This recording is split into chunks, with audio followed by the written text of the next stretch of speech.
Good evening, everyone. Thank you for the lovely introduction that was given. I so wish IFC would have been International Finance Corporation instead of International Fertility Center, and I would have been on a hiring spree over here, looking at all the young graduates that are there. But since that's far away, let me start. So, most commonly, when you meet someone, the basic question that is asked is, "What do you do?" And whenever someone meets me, my simple answer is, what do I do? I make babies. I am a patriotic person.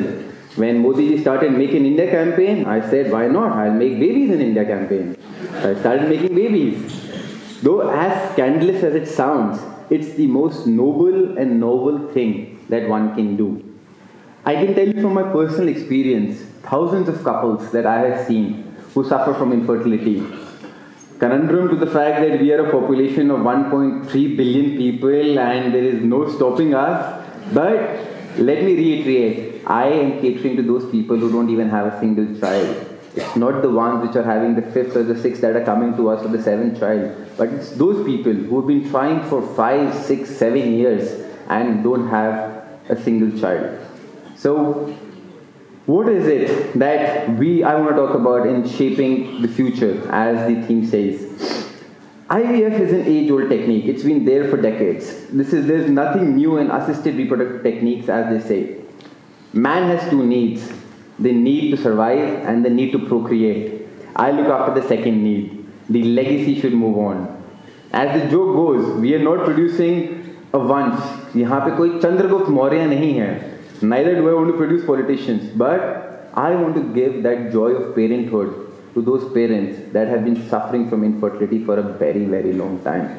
We have already done that for thousands of people all across the world, not only in India, in Southeast Asia, Israel, US. We are at a pinnacle of medical technology in India ourselves. Our healthcare needs are nowhere none to less to any other country.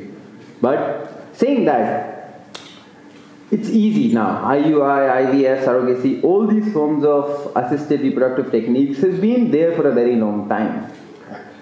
I want to now talk about something further, moving beyond. What is it that we can go beyond than giving a baby? And the layman term for that is a genetically modified human being or a designer baby. I want to now We have given countless babies, but can we now give you genetically engineered baby? Can we enhance the human race? Can I as a doctor or you as the future parents, can we join hands together and go on this road where we produce designer babies or so-called genetically human engineered babies? We already make them in test tubes, but now let's take this leap forward. So, but before moving forward, let's take a step backwards. In 1980s, before most of you were born, when the computer in the late 70s, when the computer was in its adolescency, when people would tell then at that point of time that if one day all transactions would be done through computers, all banking, dating, matrimony, come to think of it, if everything would be done by computers, I would have scoffed at them. If someone would have told me that in the palm of your hand you'll have a supercomputer one day, I would laugh it off. If in all our Indian rooms we would have spider webs in the corner, but if someone would tell me that very soon you'll also have a web in the center of your room, and by web I meant the World Wide Web, that would connect anyone and everyone to everything, I would have just been bedazzled. But we have achieved everything of that. So, moving from those late 70s or the early 80s to this, we have achieved what we could not have imagined or dreamt of. I stand here today in terms of healthcare, shaping that future. Can we shape the babies? Can we design mankind? Can we manufacture babies is the term that I'm using. Sorry for my candescence, but this is where we are now leaping forward to. So let's move forward and discuss that about. So it's nothing new. We have been engineering life for a very long time. Earlier, selective breeding in plants and animals has been long, long ago. It's been doing for hundreds of years. It's nothing new. But earlier, engineering life only meant selective breeding. Because at that point of time, we did not know those three important words. What might they be? Not the words that you use in your college most randomly with your boyfriend and girlfriends. Not those three words. Not that romantic word. I'm talking about DNA. Deoxyribonucleic acid. It is the essence that encompasses me and everybody else. Till that essence of life wasn't figured out, we were just engineering life. Now we can modify, edit, add, subtract, delete. We can do everything with it. So DNA is something. It is actually, scientifically speaking, it's 4 pairs of ATGC molecules combined together to form a chain or set of instructions. You tinker with one instruction and you change the being itself. One tinkering here and there. So once that was figured out, the next step in human evolution as it is experimenting. We started experimenting with basic tinkering, whereas we suppressed radiation onto plants. This was by mutation. We were just figuring out by hit and trial if something would occur better, if something won't. We had nothing to lose. By early 70s, scientists had figured out, they had started putting DNA snippets into plants and animals and figuring out what modification or what editing would be being. And in 1974, the first genetically modified animal, a mice, was born. And I would like to say that you should all thank that little Stuart Little mice, because through them we have been able to produce countless miracles and save billions of human lives because of that genetic engineering. We have been able to figure out how to manufacture insulin. We have been able to manufacture growth hormones, life-saving clotting factors, and whatnot. Moreover, we have been able to produce featherless chicken, super muscled pigs, glow-in-the-dark fishes. Well, the last doesn't have any use, but it would look good in your aquarium or in your home. And it's very cheap, less than 1,000 rupees. So you can find your fluorescent zebra fishes easily around. There have been those kind of uses.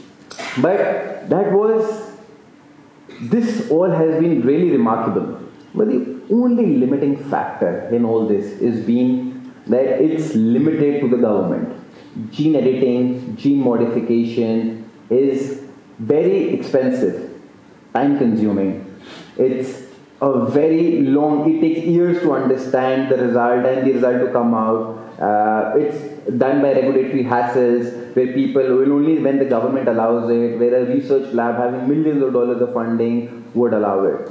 So what's the use? Where do we come into picture, or how can we as the youth for tomorrow do something about this? So now you guys have a chance, as do I have. We stand at the cusp of this technology.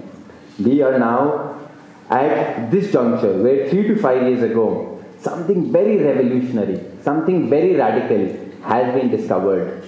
It's called CRISPR, clustered, regularly interspaced, short palindromic reports. Easy for you guys to understand, isn't it? I think you guys should know it, you're IIM grads. So, if you don't know it, let me explain to you in a very simple layman term. Clusters is a revolutionary gene editing tool that targets genome cleavage by sequentially targeting zinc fructase nucleases at genomic level in a sequential sort. Isn't it like the first question you get in your IIM cats? You guys are here, I'm assuming you should understand that. Okay. If not, now let me actually tell you in a layman term.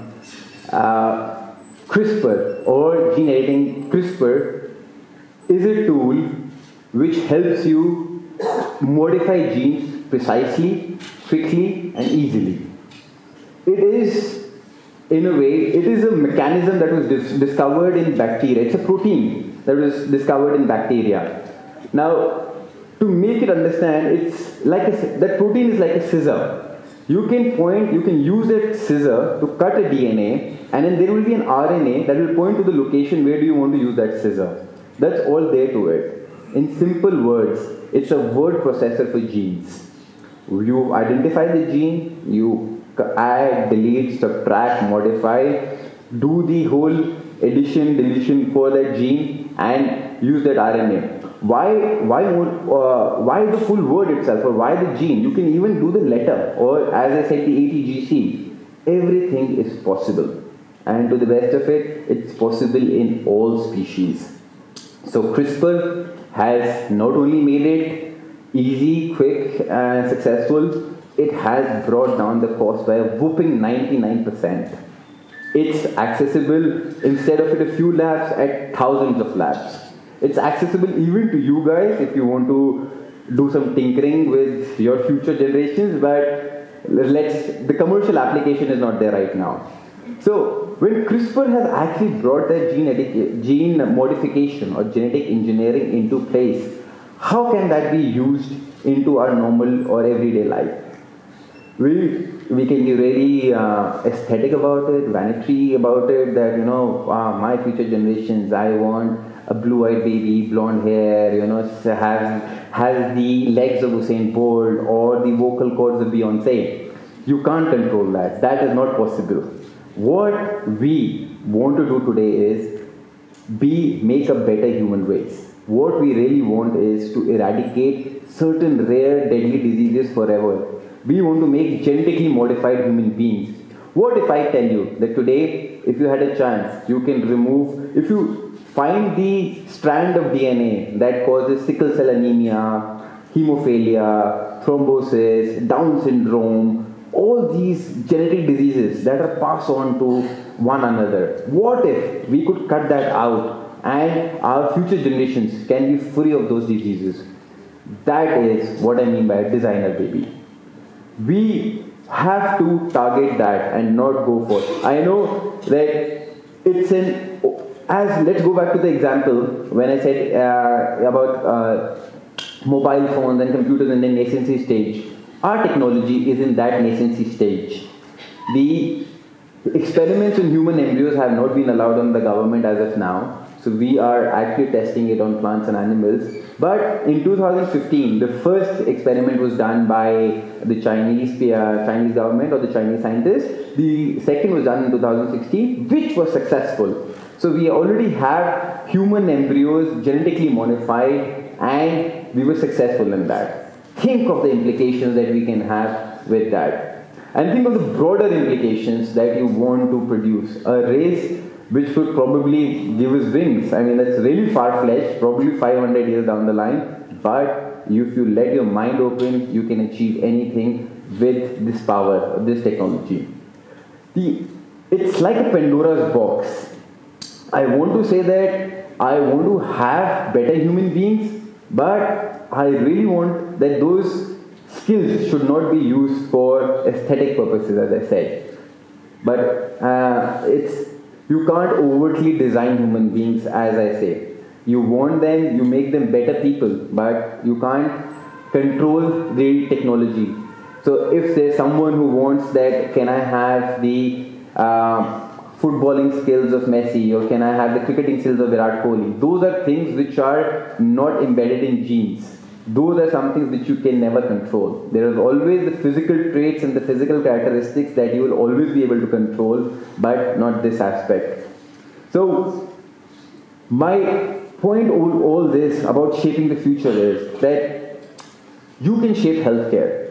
When I started in the business of making babies, as you say, the first IVF baby was born in 1978, Louis Brown in UK. So it's been almost 4 decades, and there has been more than 6 million babies that have been produced through IVF. Imagine it took only 4 decades and 6 million for this technology to advance. Imagine how much time would it take once we produced our genetically modified human beings or designer babies. How much time would it take for it to become a billion people technology? How many time would it take where we would all be 6 feet height, muscular build, have the stamina, there would be no hair fall, we'll have great digestive mechanisms. I mean, there is limitless. the Greek god and goddesses would come back down to earth, as simply as I can put it. So, in the end, I would like you to say that do we use this technology to make people better, or do we use this technology to make better people? Thank you.